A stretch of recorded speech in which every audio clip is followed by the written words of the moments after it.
এটা হলো মেহেকটা। এটা মেহেকের? হুম। ঠিক আছে। এটা হলো কানন ভাইয়া। ঠিক আছে। এটা হলো পুপি। পুপির এটা? হুম। আচ্ছা এটা হলো পুপি।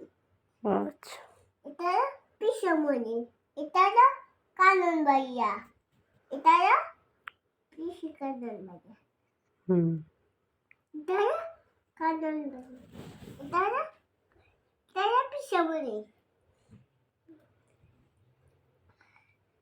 এটা হলো আম্মু। এটা হলো আম্মু। এটা হলো আম্মু। আচ্ছা। আম্মা আম্মু পাপাকে একটা দিবা না? এটা পাপার। এটা হলো পাপা। তো এখন এখন খেয়ে ফেলো, কোনটা আগে খাবা? কোনটা খাবো? এটা খাবো। তাহলে খেয়ে ফেলো আগে।